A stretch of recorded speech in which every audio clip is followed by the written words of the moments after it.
Welcome to Watch This Space. I'm NASA Administrator Jim Bridenstine, and today we're going to visit the historic Launch Complex 39A, where we launched all of our moon missions and even some space shuttle missions. Today we have a very special guest, Elon Musk, the CEO of SpaceX.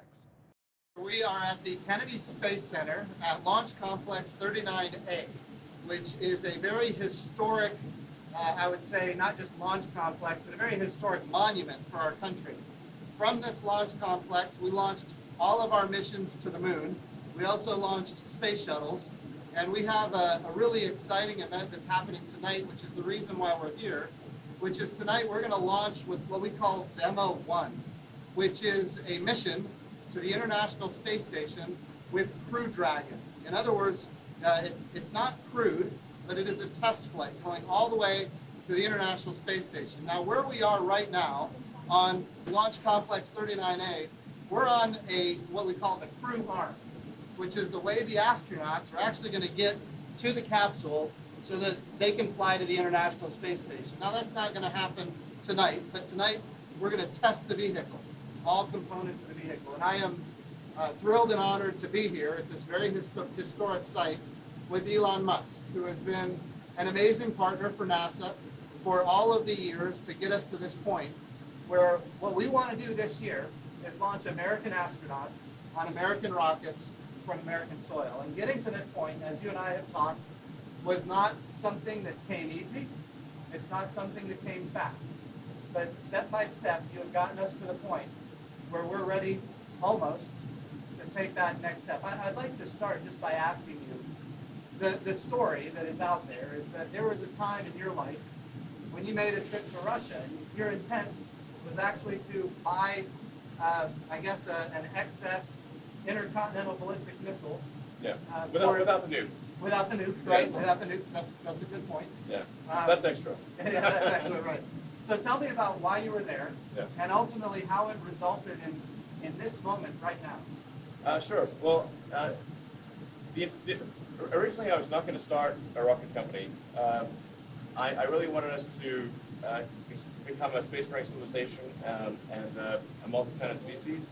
And I thought if there's something I could do to get the public excited about sending people to Mars and maybe having a permanent base on the moon, I wanted to do a philanthropic mission to send a small greenhouse to the surface of Mars, so you'd have this amazing shot of green plants on a red background.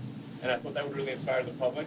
And if the public got inspired about sending life to Mars, then they would tell their senators and congressmen to appropriate more money for NASA so that we could do that. So my initial goal was actually just to increase NASA's budget.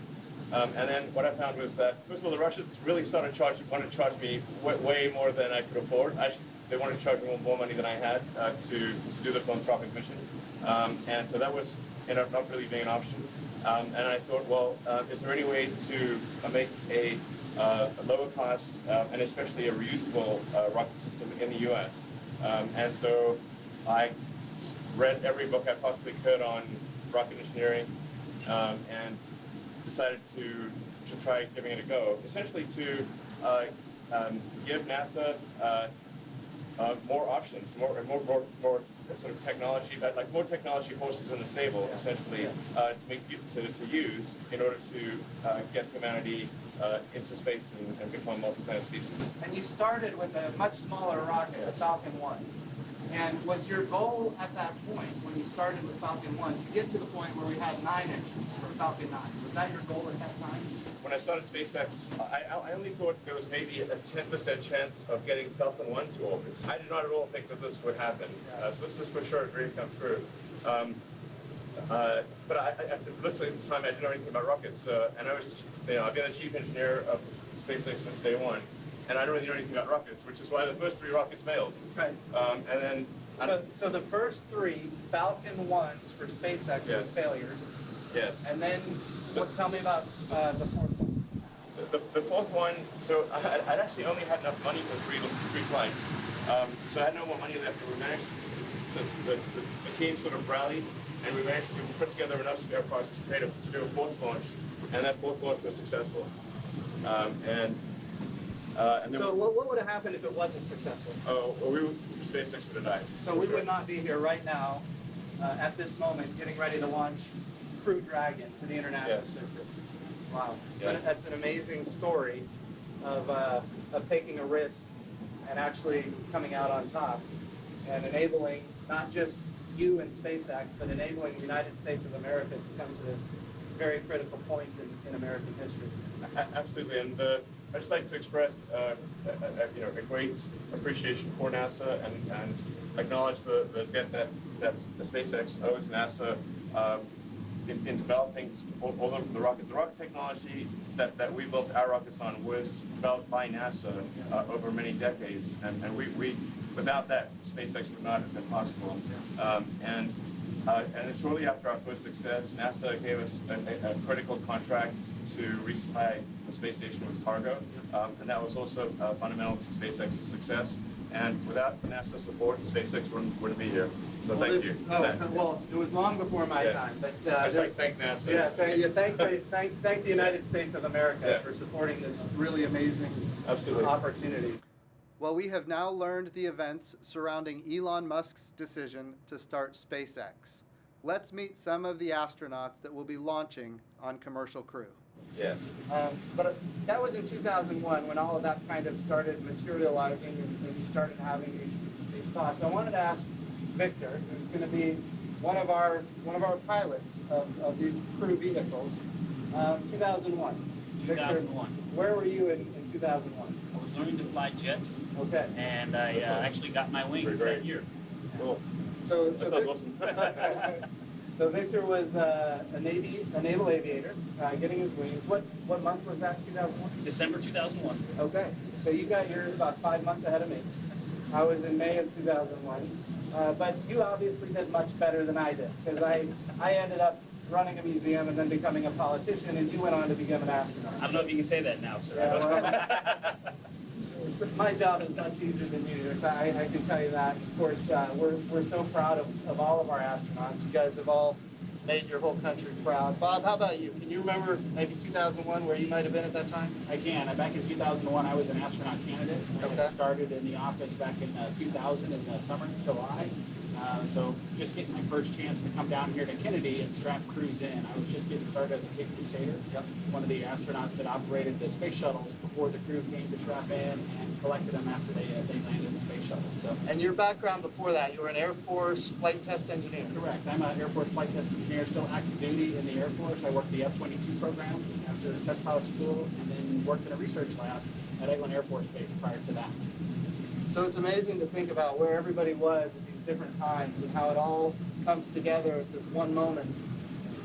In 2019, we're gonna make it happen. I never would have thought this would have happened. I would have given it less than a 1% chance. Yeah, it is really amazing. Yeah.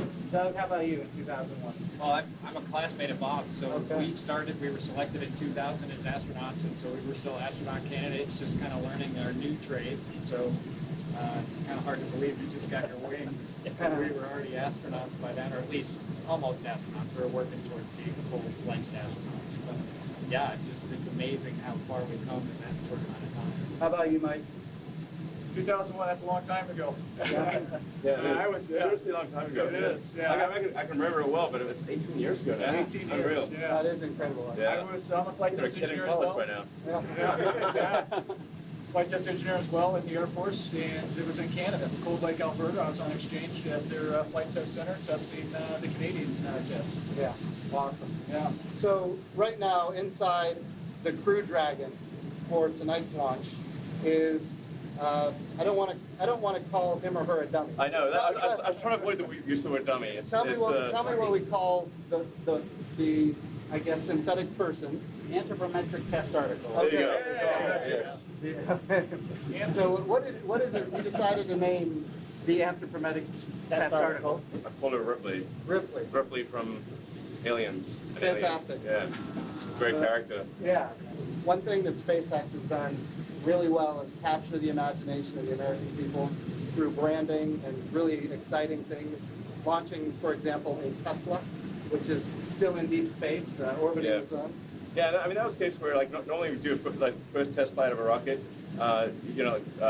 if normally like a block of concrete would be launched. Right. Because you don't want to launch anything valuable like would get destroyed on initial flights. On the initial flight of Falcon Heavy, the team was originally going to launch a block of concrete. It's like, guys, it's hard to get the public excited about a block of concrete. Okay, it's just so like what's something like, you know, that's an image that's going to really stick in people's minds and resonate. And so it's like, okay, let's put a car in space. It doesn't make any sense, obviously. You can't drive a car in space. But at least it's convertible. There you go. Even though there's no air, it doesn't make any sense. But and then putting, I guess, an anthropomorphic test article in a spacesuit driving the car through space. And then you know, it's the kind of thing I think kids can get really excited about, and like, you know, so I think inspiring adults and kids and people of all ages to want to go out there and explore and become a multi-planet species and have a base on the moon and build a city on Mars and ultimately go to other star systems. We got to have inspiring images, things that really, you know, have a strong emotional effect, you know, and just like make you feel. So Doug, tell me, tonight's test flight, what are some of the things that we're going to be looking for? What are, as somebody who's going to be on this, you know, the crew flight, what are some of the things you're going to be looking for? It's just kind of an end-to-end test for the system. So we just want to see the teams work through, all the way through to launch, ascent, then we've got to get the vehicle activated in orbit, then work our way through a rendezvous. And then we're trying to get out to Hawthorne actually to see the docking out there as well. And so obviously just seeing how the teams all work together and make this mission, you know, successful, and then all the way through to the splashdown. So I think we're just trying really hard just to see every bit of the system go through spaces. So I like what you said, the words end to end. So all of the systems and all of the subsystems, they've all been tested over and over again. I mean, so a lot of testing. Yeah. And I mean, this has really been a joint effort with NASA. The spacecraft would not be nearly as good as it is without the input from NASA. There's been a lot of NASA help here, and thank you for that. Well, we're very grateful for what you're doing, helping us launch American astronauts from American soil once again. And of course, these gentlemen here are the beneficiaries of that. And I can only express the best that I can how proud all of America is with who you are and what you've done and what you represent. The entire world is going to see us launching again to the International Space Station. And this time when we do it, it's different. In fact, NASA is a customer. And as a customer, we become one of many that will be using this crew vehicle if all goes according to plan, and we'll have a robust commercial marketplace for spaceflight. And that commercial marketplace could be sovereign countries. It could be individuals that want to go maybe on vacation to space, which I know sounds crazy, but I'll tell you, and you know this, those folks are out there. And there's a lot of folks that are ready to do it. Of course, they have the same dreams and ambitions that all of you had when you were coming up. So it's an exciting time. I think this is a good step. It really just getting people back in orbit. Yeah. You know? Yeah, it's a step towards like ultimately. I mean, what I really want to see is, you know, permanent base on the moon, permanently occupied human base on the moon, and us building a city on Mars. That's like, if I can see the beginning of that before I die, I'll die happy. Well, the president's first space policy directive to me was go to the moon, and the word in there is sustainably. So how do we go? We don't want to recreate the Apollo program. Exactly. We don't want to leave flags and footprints and not go back. We want to go and we want to stay. And this time, that means landers, rovers, robots, and humans in a sustainable return. It doesn't mean at this point we're ready to have, as you mentioned, a city on the moon. But what it means is we can put together all of the components that enable it to eventually be sustainable. And part of that is reusability. Reusability is fundamental. A fully reusable vehicle will cost 100 times less per flight than an expendable vehicle. And it kind of makes sense. If you think of any other mode of transport, it could be like jet aircraft or cars, bicycles, horses, every other mode of transport, boats, they're all reusable. the weird one that isn't reusable is space. That's right. So you can imagine how expensive it would be if every time you flew in a jet that you had to get a new jet, Right. as opposed to refuel the jet. It would be insanely expensive to fly a jet if it was single use. There wouldn't be anybody flying. No, exactly. It would be like a few research flights at extreme expense, and that's all the flying that would occur. So the absolutely fundamental breakthrough that's needed is a fully reusable orbit class rocket and spaceship system, and it needs to be fully and rapidly reusable. So the cost of reuse must be very low, and it must be able to have a high flight rate. Right. And that's the fundamental breakthrough needed for humanity to become a multi-planet species. And I think one of the key enablers there was a program we called Commercial Crew that went into place quite a while ago. And what the vision was that we would have multiple providers competing on cost and innovation. And of course, that has now taken effect. And as you are competing against others in this commercial marketplace, Right. you have a huge incentive to drive down the cost and increase the access to space. And that's materializing here on this Crew Dragon that we're going to see launched tonight. Yeah, I actually don't care at all about money, at all. But I do care about us becoming a space-faring civilization. Yeah. And I do know that if we don't achieve full and rapid reusability, it will not happen. Yeah. And so that's the only reason I actually want money at all. Awesome. Awesome. Well, guys, thank you for being a part of this, and it's an exciting night. Well, thank you for watching Watch This Space. I'm NASA Administrator Jim Bridenstine. You can follow me on Twitter at Jim Bridenstine. And of course, if you want to watch this again, you can do so at nasa.gov/watchthisSpace.